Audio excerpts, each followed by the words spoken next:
Muito boa tarde. É com alegria, né, que mais uma vez aqui nos encontramos. Hoje uma tarde um pouco chuvosa, mas não importa. Aqui viemos e vamos procurar assimilar os ensinamentos da tarde. Vamos ao nosso momento de interiorização, fazermos a nossa prece para passarmos para a nossa irmã Sueli. Deus, querido Pai, Jesus, amado Mestre, agradecidos estamos, Senhor, por mais esse encontro. Que possamos, em absorvendo as lições da tarde, procurar vivenciá-las no nosso dia a dia. Obrigada, Senhor. Graças a Deus e que assim seja. E com vocês, Celi Machado.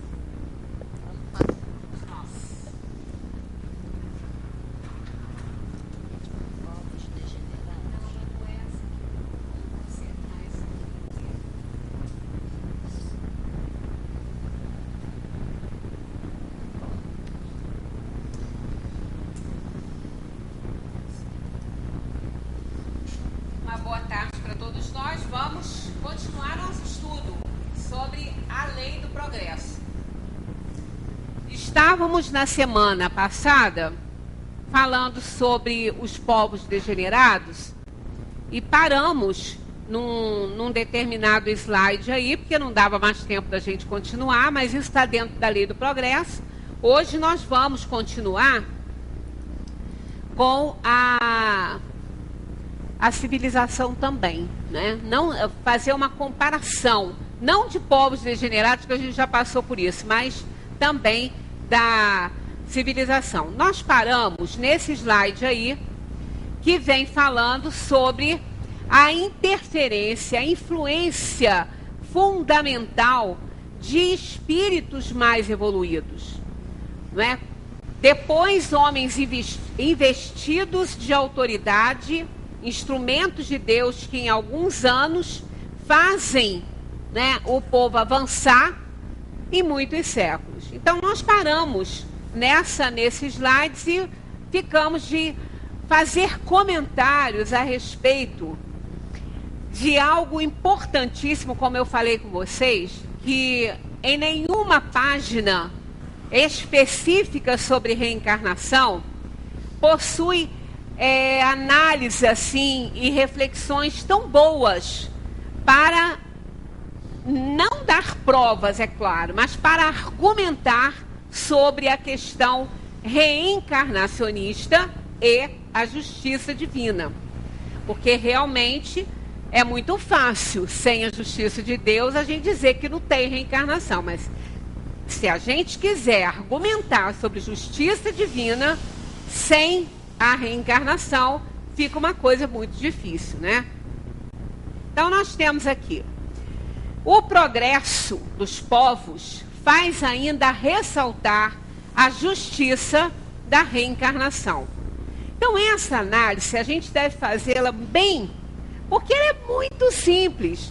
A gente não se dá conta, porque nós estamos nesse processo evolutivo, a gente não se dá conta dos povos degenerados, daqueles povos que não tiveram o que a gente tem hoje, da dificuldade hoje, né? Nós temos aqui, na nossa vida, como a gente já falou, essa tecnologia atrapalhando, mas beneficiando muito mais que atrapalhando a nossa vida.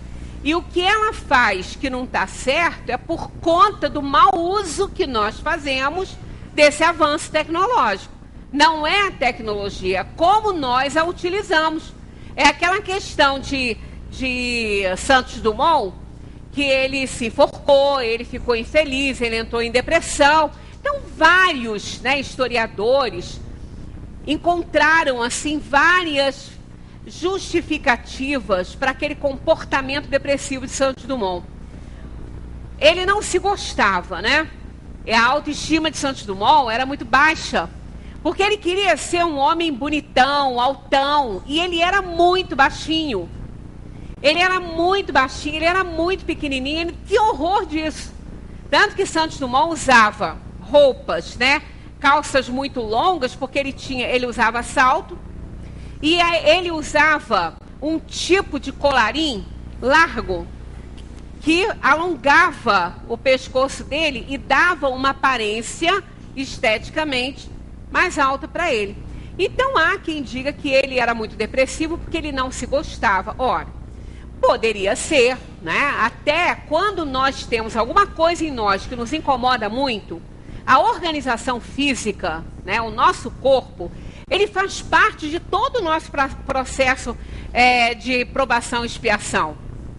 Ele funciona como um freio para muitas coisas na nossa vida. Né? Muitas atitudes que a gente deixa de tomar porque não quer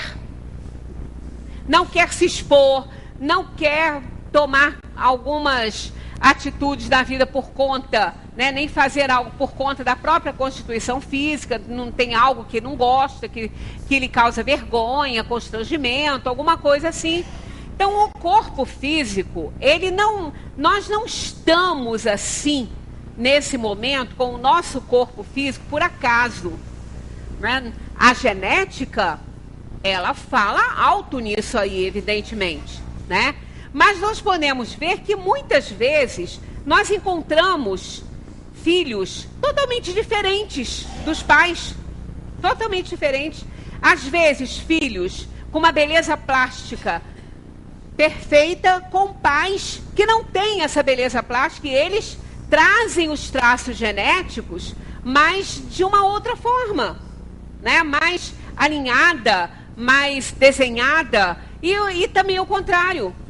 Né? Nós vemos, às vezes, pais muito bonitos fisicamente, né? Dentro do conceito, né? que impera da beleza, e os filhos, às vezes, não herdam essa beleza. Trazem a carga genética, mas não herdam essa beleza.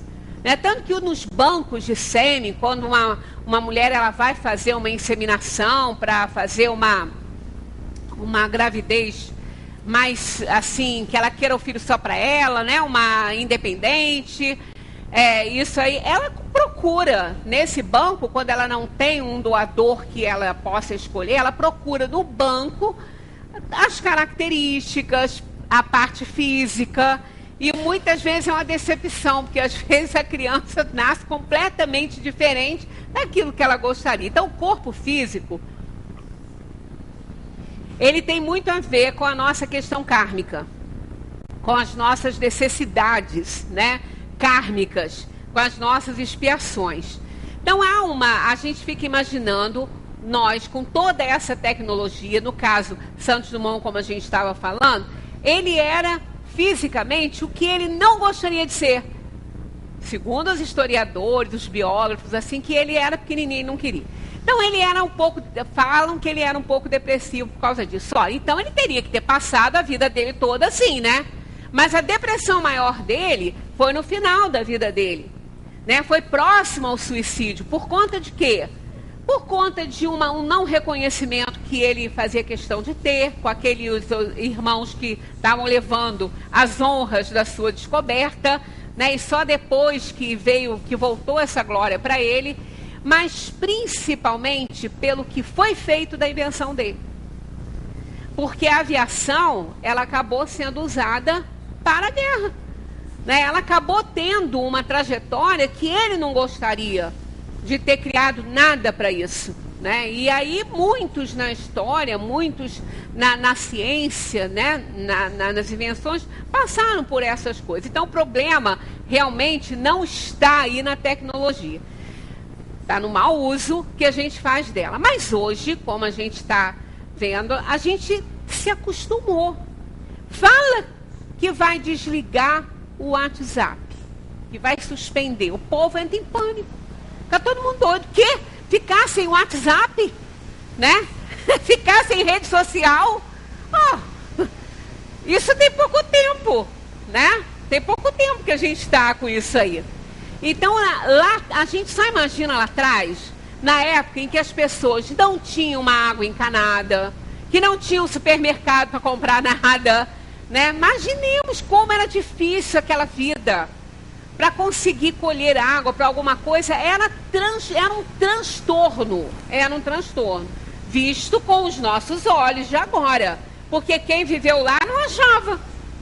Assim como o dia que nós tivermos meios de transporte mais interessantes, menos estressantes, a gente vai para como que eu pude viver numa época, eles, né, vão falar, quem vier depois da gente, como aquele povo conseguia viver dentro daqueles carros com 3, 4 horas de engarrafamento, né? Aqueles que já estiverem com, a gente espera que esteja mais evoluído essa parte aí, e que eles não tenham que passar mais por esses estresses que a gente passa, eles vão falar como que eles viviam assim. E a gente vive, o povo enfrenta, e na boa vontade, no maior bom humor, né? Vai o pessoal, quando a gente vai para o Rio assim, pega aquela manilha ali num sábado de manhã, tá indo em direção ao Rio, a gente está com um trânsito livre, né? Aí vê o outro lado para a região dos lagos, aquilo anda 20 quilômetros quando anda, porque fica mais parado que anda, aquele cordão enorme de carro. E isso não precisa ter um fim de semana prolongado, não precisa ter feriado, todo fim de semana é assim. A gente desce, a gente vê isso, a gente fica imaginando, gente, como que eles aguentam ficar 3, 4 horas, uma viagem que faria em 2 horas ou 1h30, né, e enfrenta numa boa. Mas é porque a gente não tem nada melhor. É aquilo ali. Ou é enfrentar aquilo ali, ou é não ir. É ficar em casa. E não conseguir relaxar, descansar depois de uma semana de trabalho, né? Então, tudo no seu tempo, tudo acontece de acordo com o tempo. Então, a gente imagina aquelas pessoas, né, para fazer um pão, né? A luta que era para preparar a farinha, e a água, e o sal, que também era difícil, né? Tanto era difícil que era trocável, porque o salário que a gente recebe hoje, ele se chama salário por causa do sal, que era moeda, em determinada época. Então a gente vê que a dificuldade deles era enorme, e todo mundo vivia numa boa, naquelas carruagens, quebrando roda, os cavalos não aguentando, aquela buraqueira, aquele monte de pedra, e no entanto, todo mundo era feliz daquele jeito. Agora, seria justo, a gente fica imaginando, hoje, nós estamos nesse conforto que a gente está, e que aqueles que estão mais à frente nem acham que seja conforto, mas a gente até acha, né? E visualizando aquelas pessoas lá que né, viveram numa época que não tinha nada, não tinha luz elétrica, nada, né? Então a gente fica imaginando, que justiça divina é essa, né?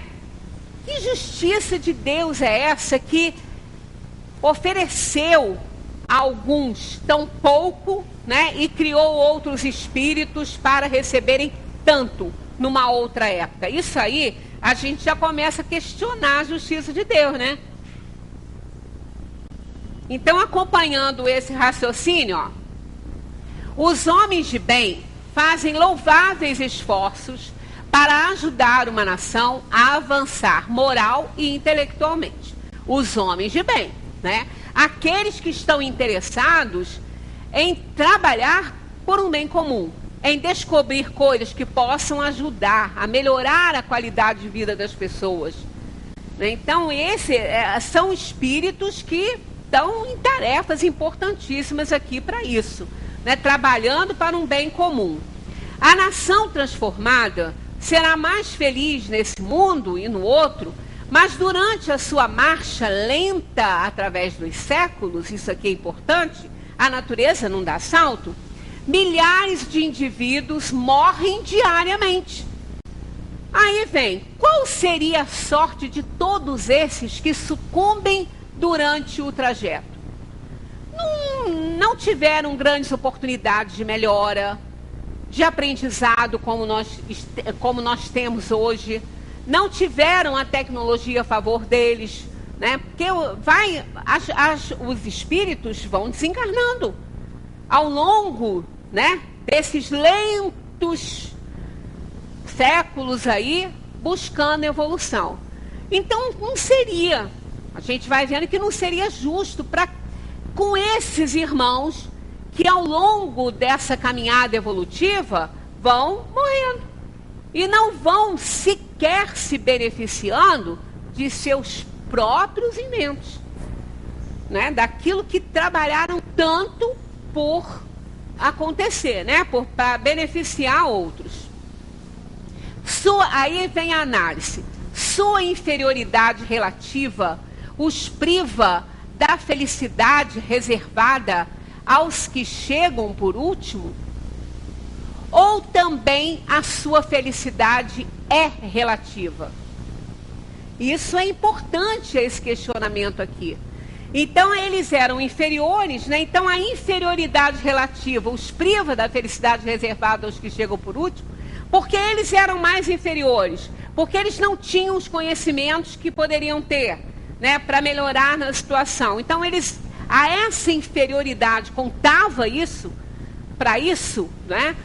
Então, a felicidade deles também era relativa, eles não conseguiriam uma felicidade mais intensa, né, por conta também dessa inferioridade.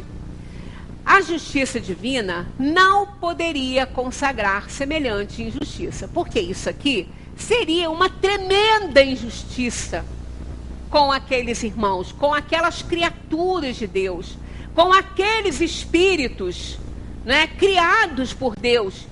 Ele estaria preferindo um grupo. Bom, vou pegar um grupo, vou criar um grupo, vou jogar agora e deixo eles para lá, e depois eu crio outros grupos de espíritos que vão ser mais beneficiados. Ora, que pai faria uma bobagem dessa, né? Que pai escolheria isso? Nenhum na Terra. E se nós, que somos humanos, falidos e falíveis, a gente não fazia, né? Por que iria Deus então fazer, né? Agora, pela pluralidade das existências, o direito à felicidade é sempre o mesmo para todos, porque ninguém é deserdado pelo progresso. Os que viveram no tempo da barbárie voltam no tempo da civilização no mesmo povo ou em outro povo, em outra civilização, em outra cultura, né, em outra civilização diferente da nossa, mas são esses espíritos retornando. Isso é muito mais justo do que acharmos que aqueles espíritos vieram antes, não eram beneficiados do que somos hoje, não podiam ser, porque o conhecimento não tinha chegado ainda para eles. Então, qual é a culpa deles? Se não havia ainda a oportunidade para conhecimentos maiores. A cada dia, né, a ciência vai descobrindo coisas novas. Cura, né? Há um tempo atrás, não vai tão longe assim, as pessoas morriam muito de infecção porque não tinha penicilina. A infecção, ela só foi, né, freada, curada com o aparecimento da penicilina. E depois vieram outros tantos equivalentes de antibióticos para ajudar, né?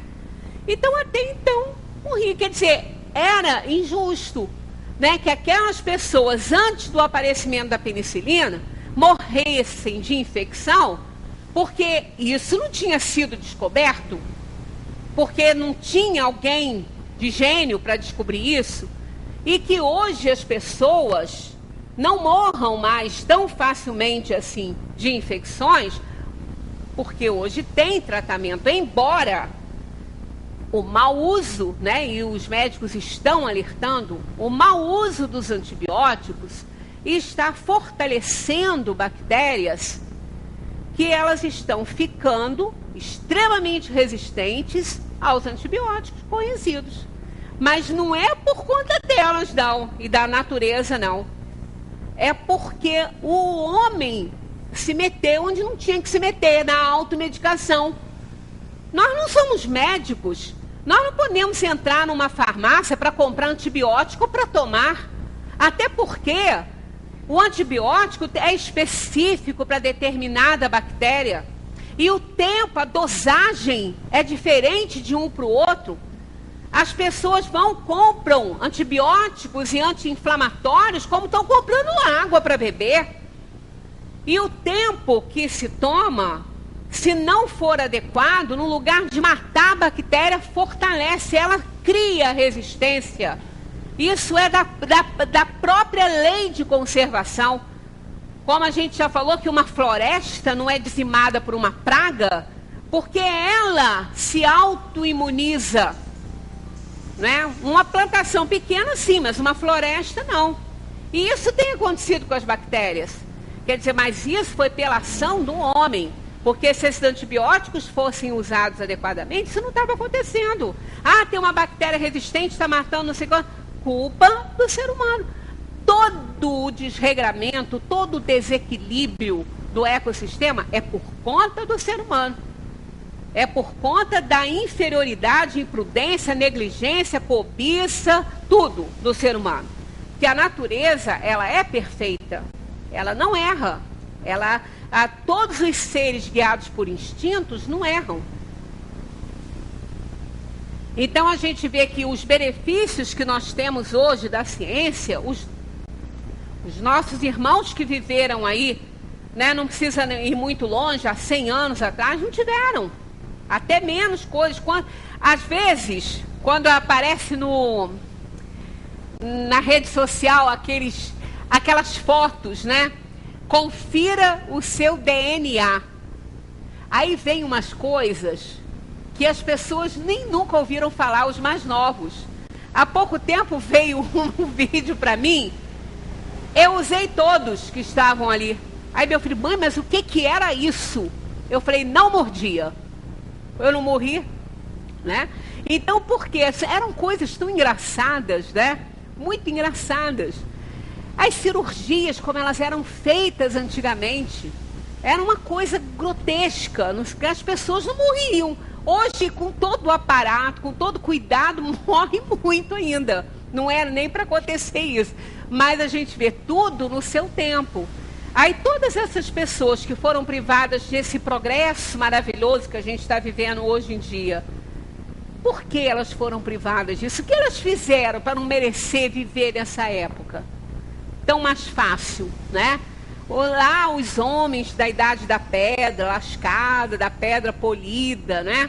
Aquela dificuldade, não tinham nem armas, nem nada, nem utensílios para a cozinha. Por que eles mereceram isso? Se eles foram criados como nós, né? Se eles foram criados ali simples e ignorantes pelo Criador, tudo isso, por que eles mereceram viver lá? Né? Nascer naquela época e a gente mereceu nascer nessa. Aí vai chocar com a justiça divina. Esse Deus não pode ser justo, que criou homens para viver lá e cria outros agora. Então, por aí a gente já vai vendo que a reencarnação e a justiça divina andam par e passo, né? Unidas. Mas o sistema da unicidade de existência apresenta, neste caso, outra dificuldade, sem tantas, né, que a gente já comentou. A criação da alma é criada, a criação, né? Isso aqui um pleonasmo, na hora que eu copiei nem vi. No momento do nascimento. De maneira que um homem é mais adiantado que outro, porque Deus criou para ele uma alma mais adiantada. Então seria isso. A unicidade, né, quer dizer, a alma sendo criada e pronto, ela não reencarna, ela não volta. Isso leva a crer que Deus criou espíritos bem diferentes, dando a um que não dava para o outro, né? Por que esse favor? Que mérito tem ele que não viveu mais do que o outro, e geralmente até menos, para ser dotado de uma alma superior? Né? Então, o sistema de unicidade bate direto, né, contra a justiça divina. Porque se ele cria um grupo de espíritos, e aqueles espíritos vão viver, vão desencarnar e perderam suas oportunidades, alguns vivem poucos, né? Há um espírito que reencarna, vive, nasce e morre logo, vive 2, 3 anos, outro vive 10.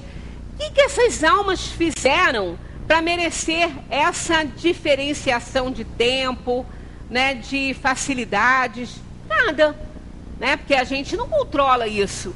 Uma criança nasce, um ano depois ela adoece. Uma doença sem nenhuma justificativa, sem que os pais tivessem nenhum controle daquilo ali. Aconteceu, trataram e a criança parte, com 1 ano e pouco de idade. O que fez essa criança para merecer isso? E esses pais também merecer isso, porque é altamente traumatizante a perda de um ente querido, que dirá de um filho, que dirá de uma criança.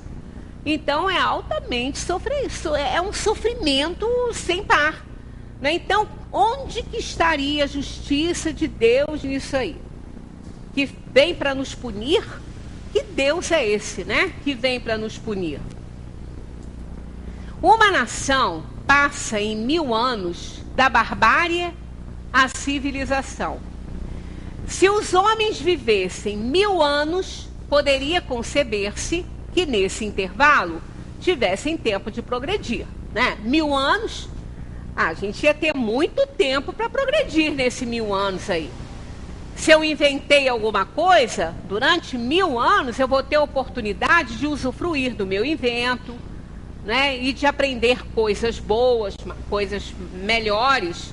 Aí compreender-se-ia, mas desse jeito que é, não dá para entender isso, né?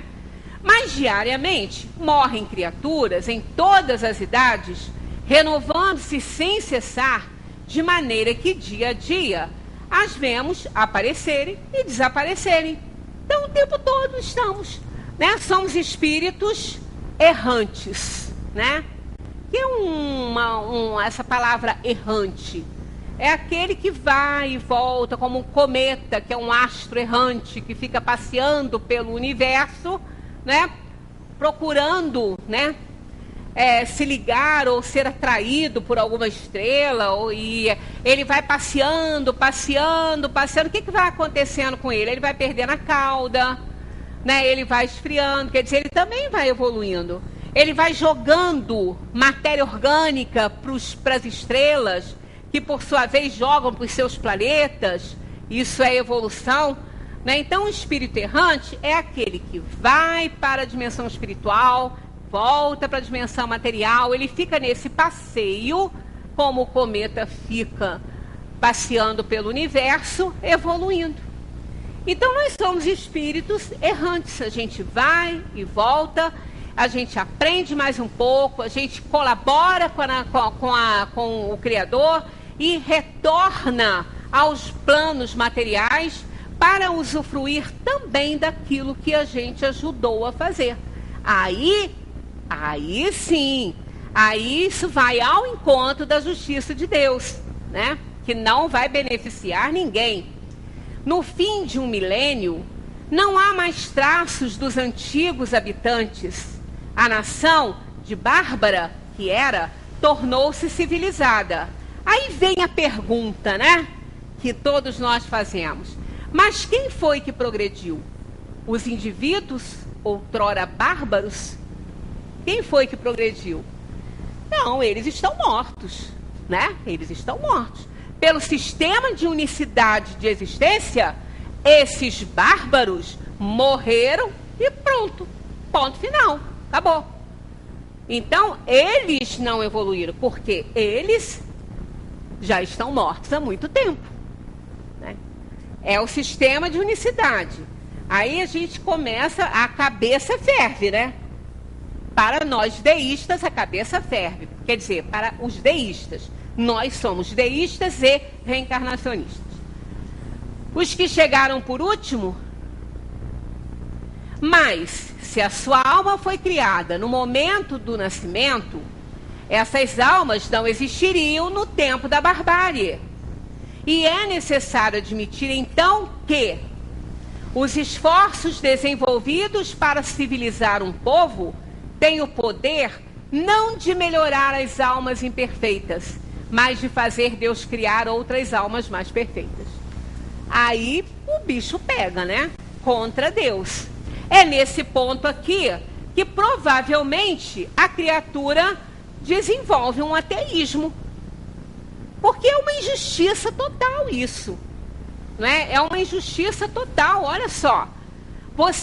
Todo o trabalho social, todo o trabalho esse que a gente está fazendo aqui, de levar os conceitos de uma doutrina vanguardista, né, como é a doutrina espírita.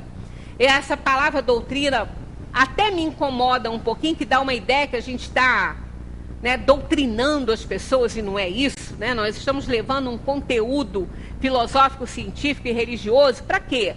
Para as pessoas melhorarem a vida, terem mais confiança, porque o objetivo do espiritismo é educar para salvar a pessoa. Mas ele não salva, ele educa para a salvação. Mas aí a salvação fica por conta daquele que está sendo educado.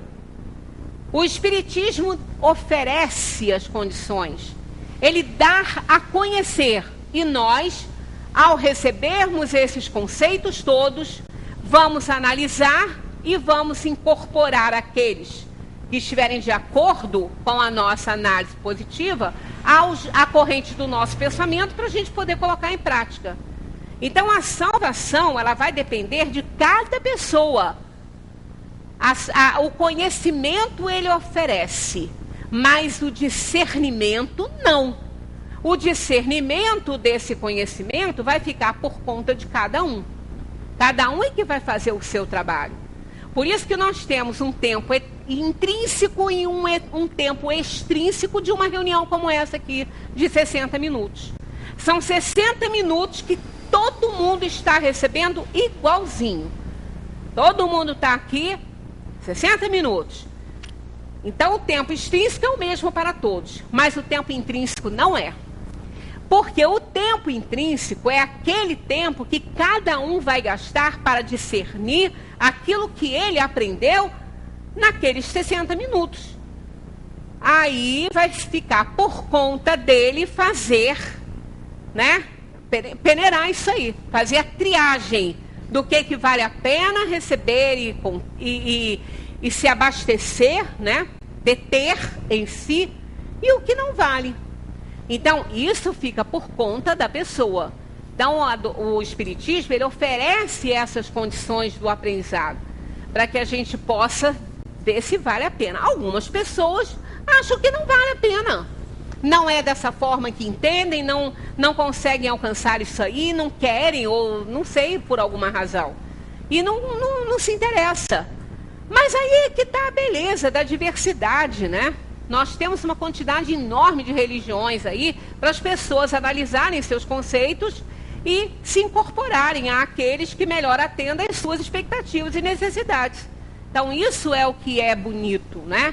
Isso é que é o que realmente importa, que a gente esteja onde nós estivermos melhor entrosados com os conceitos. Por isso que não existe religião melhor que a outra. Existe uma religião que se adapte melhor às necessidades de cada um. Então, uma religião boa, então, não existe. Qual é o conceito de uma religião boa? Aquela que faz o homem melhor do que ele é. Essa é a boa para ele. É aquela com quem ele se identifica melhor, com conceitos que mais estão de acordo com o seu pensamento e que atenda melhor às suas expectativas e responda melhor às perguntas que ele tem a respeito de tudo, né, que acontece. Então, essa questão aí, ela é de extrema importância para a gente analisar isso. Quando nós fazemos um trabalho social, descobre-se um remédio para uma doença, né, vacinas para evitar epidemias, os cientistas estão incansavelmente dentro dos laboratórios tentando melhorar a condição de vida, a qualidade de vida do povo. Para que isso? Né? Qual seria a finalidade disso se isso vai morrer ali? Né? Nada vai para frente. por que melhorar as pessoas? Porque as pessoas se tornarem melhor se elas vão morrer, se elas vão desaparecer, porque a unicidade de vida é assim, desaparece. Aquele conhecimento não tem. Ah, mas vai para a eternidade, vai para o juízo final. E daí? Então aquele que viveu 3 anos está perdido, não aprendeu nada, não conseguiu aprender nada, não sabe nada. O que ele vai fazer? Como ele vai merecer a felicidade dos justos?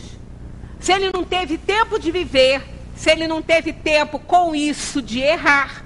Porque quem não teve tempo de viver, não teve tempo de errar.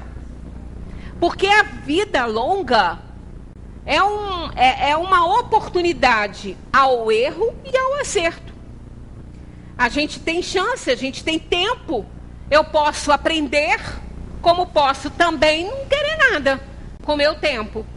Mas aquele a quem lhe foi negado um tempo, como ele vai fazer? Qual a utilidade da vida dessa pessoa?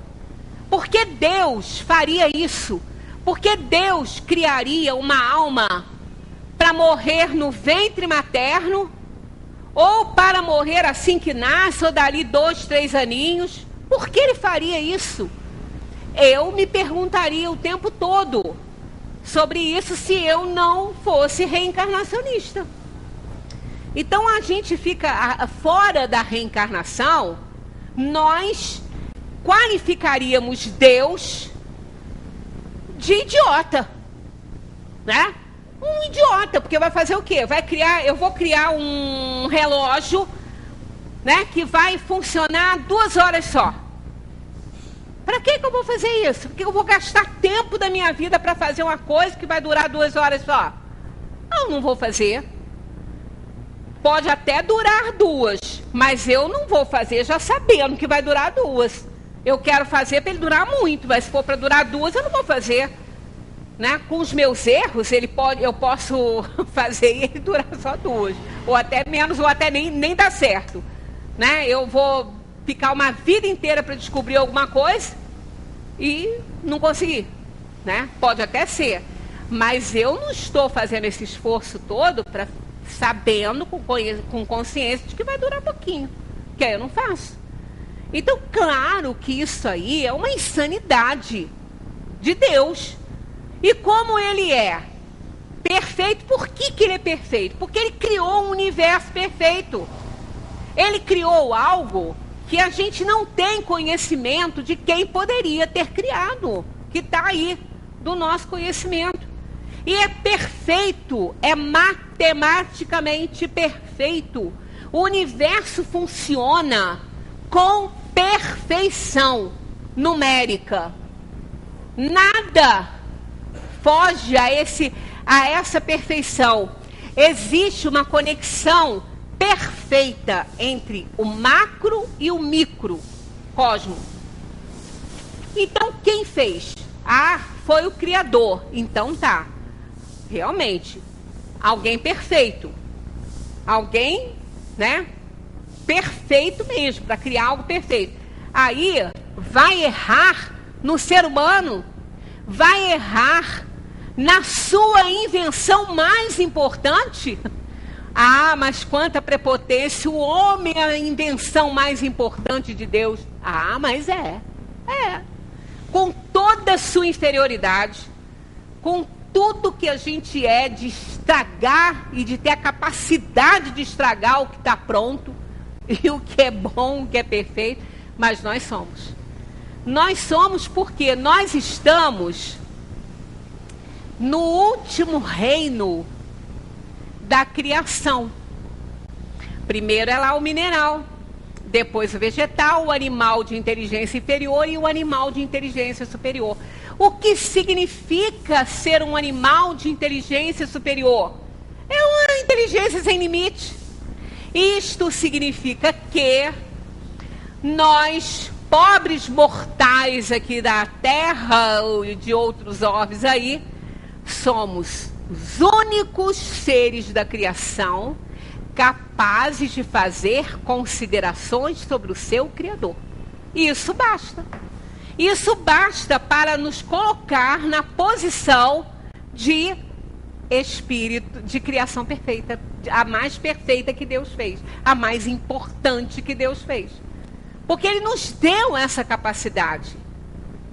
Somos os únicos que entendemos a morte como ela é.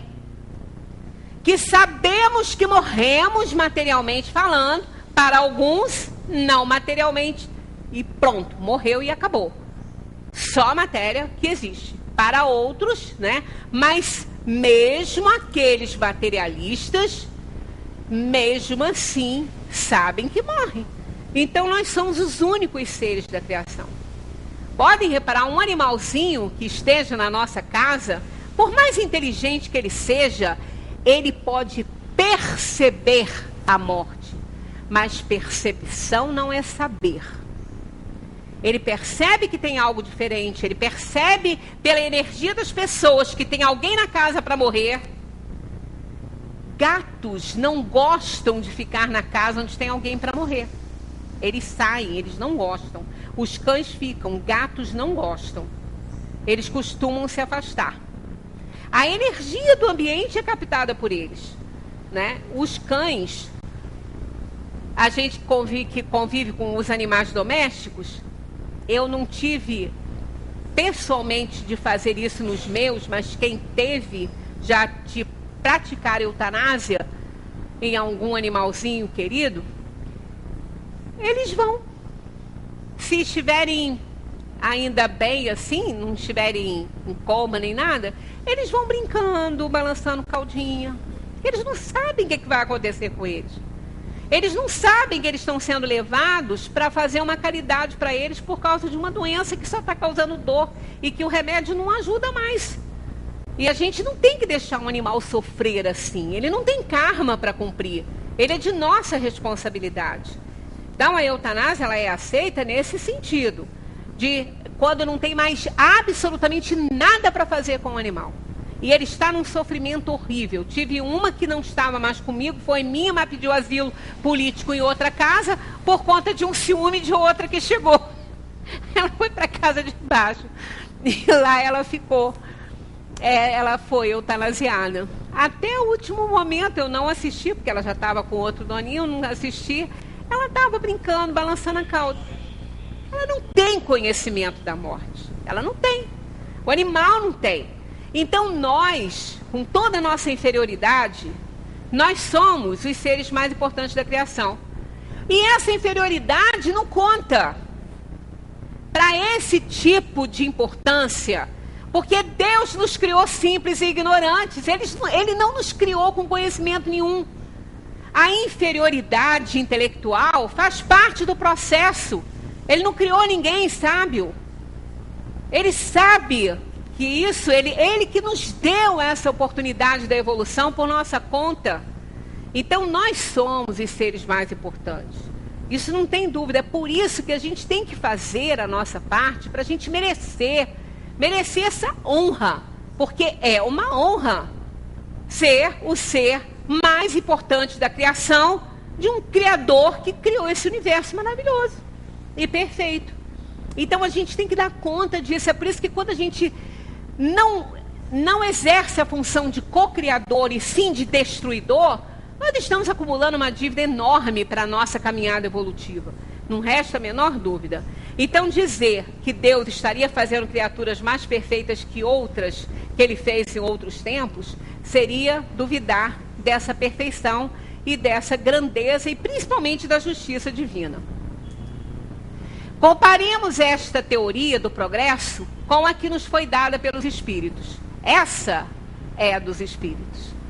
As almas vindas do tempo da civilização tiveram a sua infância como todas as outras, mas já viveram e chegam adiantadas em consequência de um progresso anterior. Elas vêm atraídas por um meio que lhes é simpático e que está em relação com o seu estado atual. Olha aí a justiça divina. A justiça divina trazendo para o tempo da modernidade, do avanço tecnológico, aquelas almas que viveram lá atrás, no tempo da pedra polida. Bom, essas já estão até muito mais adiantadas que nós. Isso é justiça divina. Deus não beneficiou em nenhum tempo, nenhum espírito que tenha criado. Todos foram criados simples e ignorantes. Todos. Mais uma vez a gente volta àquela questão. Deus mandou seu Filho único para salvar o mundo. Que filho único é esse? Se ele é filho único, a gente é filho de quem? Não é? Claro que não. Aí eu ia brigar feio com Deus, né? Por que que ele dá condições a um de viver mais tempo, errar e ter que pagar pelos erros? Ainda tem essa. Ele dá o tempo de vida. Então vamos lá. Uma vida de 100 anos. Ele deu uma vida de 100 anos para alguém, criou esse espírito para viver 100 anos.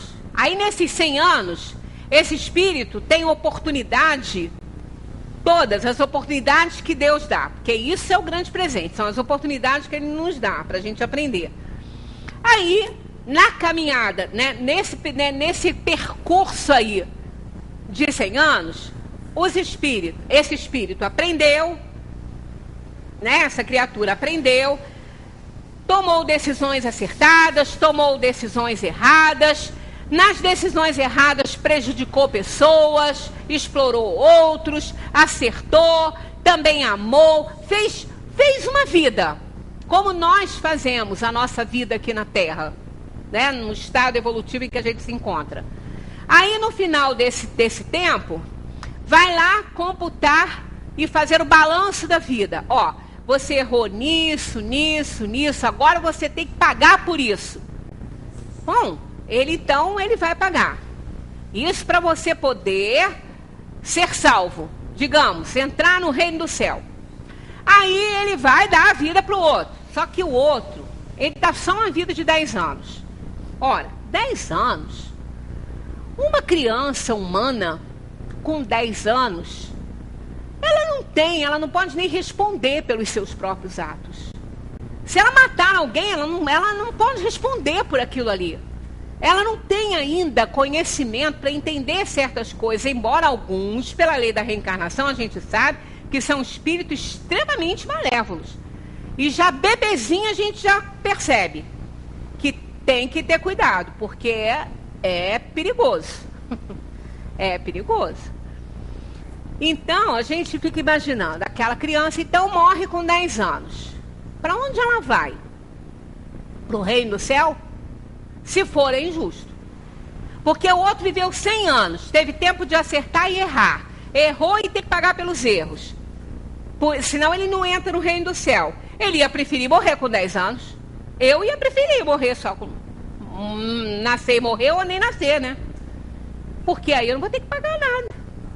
Aí, olha a injustiça de Deus aí, mais uma vez aflorando em nós. Não dá certo isso. Né? Isso aí não está de acordo. Tem alguma coisa errada. E o erro é a unicidade de vida. Então isso aqui é a beleza maior, né? As almas vindas no tempo da civilização viveram a sua infância como todas as outras, mas já viveram e chegam adiantadas em consequência de um progresso anterior. Elas vêm atraídas por um meio que lhes é simpático e que está em relação com o seu estado atual. Tem crianças que a gente vê, né, quem convive assim com crianças pequenas, ficam assim boquiabertos de ver o progresso intelectual delas. A gente leva não sei quanto tempo aí, eu não estou dizendo vocês, eu estou dizendo eu, porque é só da minha experiência que eu posso contar. Para mexer nessa coisinha aqui, nossa, quanto tempo a gente leva na frente? Meu filho fica assim, mãe, pelo amor de Deus, isso não morde. Eu falei, pois é, mas eu tenho medo. Ele falou, mas não morde, não precisa ter. Aí vai, a minha netinha de 2 anos, eu digo, meu Deus, que constrangimento, né? Mas essa turma que está aí, está familiarizada com isso. Trabalharam até na confecção disso aí. conhecem melhor do que nós isso aí, né? Então não é prodígio, não é criança prodígio, é a criança que traz conhecimentos que ela já possuía antes. Ela que inventou isso, ela tem a maior facilidade de mexer aqui. Por quê? Ah, mas ela lembra? Não, está no arquivo mental. Ela tem reminiscência, ela tem habilidades que não depende de um aprendizado atual. Isso não é um prodígio, é prodígio para o mundo aí, mas não é um prodígio. Ela já traz esses conhecimentos. Quando uma criança desempenha algo, né, acima dos seus conhecimentos e que ela não tenha tido tempo de aprender, ela já traz isso no acervo dela. Ela já conhece muito bem isso, né? Isso é a beleza da reencarnação e da justiça divina. Então elas vêm atraídas assim, por um meio que já é simpático a elas, né?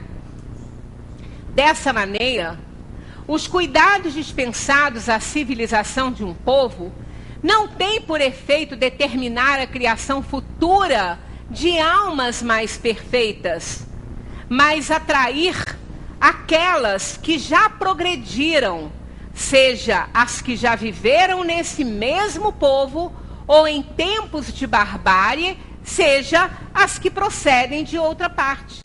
Aí temos ainda a chave do progresso de toda a humanidade. Esse ainda, né? Porque tem muitas outras coisas ainda, né? Então isso aqui faz sentido. Isso aqui é lógico. Isso aqui não deixa dúvida. É por isso que quando eu falei que essa página do progresso, ela tem argumentos para a lei da reencarnação melhores do que qualquer outra página específica sobre reencarnação. Porque ela nos conduz a um raciocínio tão claro, tão lógico, que você vê, não pode ter de outro modo, né? Aí a gente fala, mas por que as pessoas então têm tanta dificuldade? Porque cada um tem o seu momento, sem contar que cada um tem a sua tarefa na Terra. Muitas vezes é assim importante que determinadas pessoas, na sua ação, né, na sua atividade, nem sejam reencarnacionistas. Porque essas pessoas, e algumas até praticando o ateísmo, são exemplos para uma sociedade. Porque aquele que trabalha em favor do próximo, do bem comum, e é ateu ou materialista, ele pode ser materialista e não ser ateu, né? Mas ateu é aquele que não acredita em absolutamente nada da criação. E aquele que é materialista, ele acredita que existe um Criador que o criou, mas vai morrer. Só existe a questão da matéria.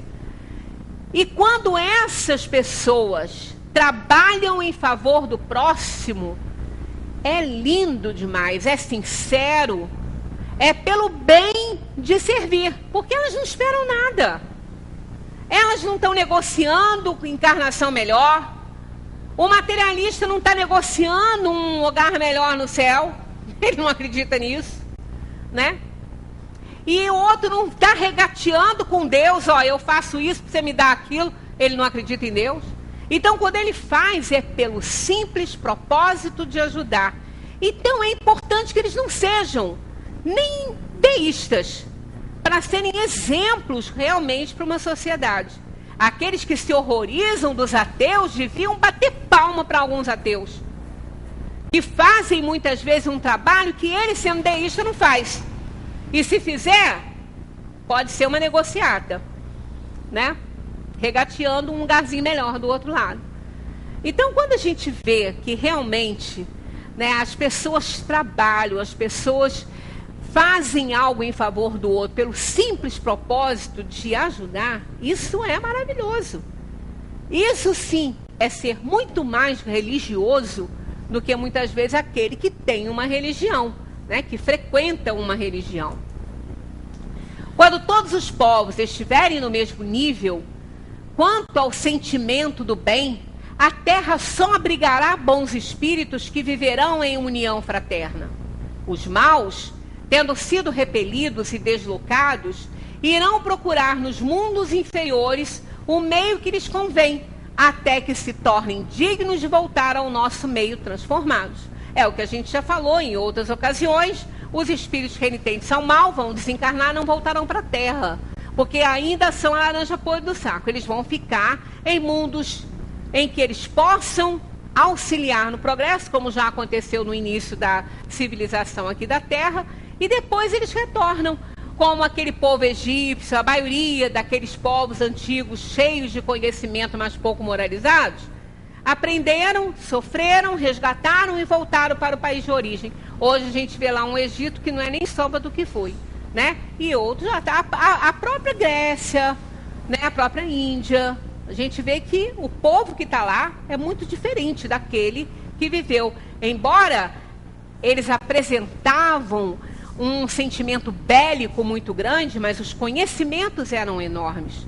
Eram conhecimentos que hoje nem ainda existem, porque ainda ninguém determina como que aquilo lá, aquelas pirâmides, como que aquilo tudo foi construído. Ainda não se sabe como aqueles monumentos maravilhosos. Supõe-se, né? Existem especulações, mas nenhuma certeza ainda dentro da ciência. A teoria vulgar tem ainda esta consequência, aquela, né, da unicidade.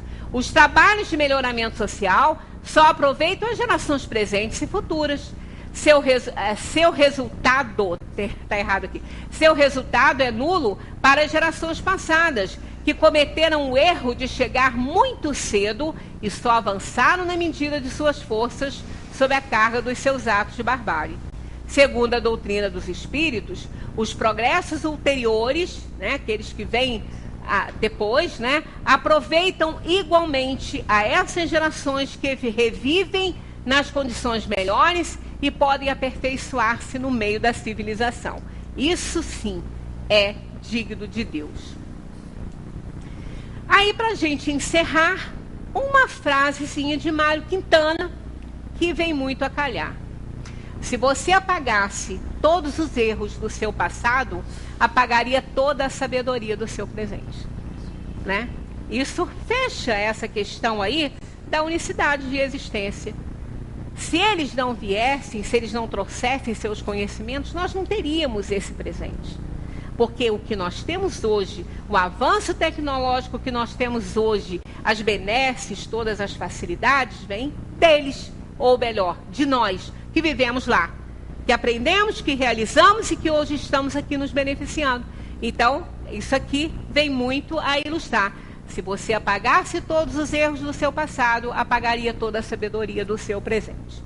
Muita paz para todos. Na próxima reunião, nós entraremos na questão da civilização. Uma civilização perfeita e uma civilização imperfeita, que é a nossa, né? Porque nós vivemos numa civilização mais longe dela ser ideal e perfeita. Muita paz para todos, que a gente esteja aqui semana que vem dando continuidade ao nosso estudo.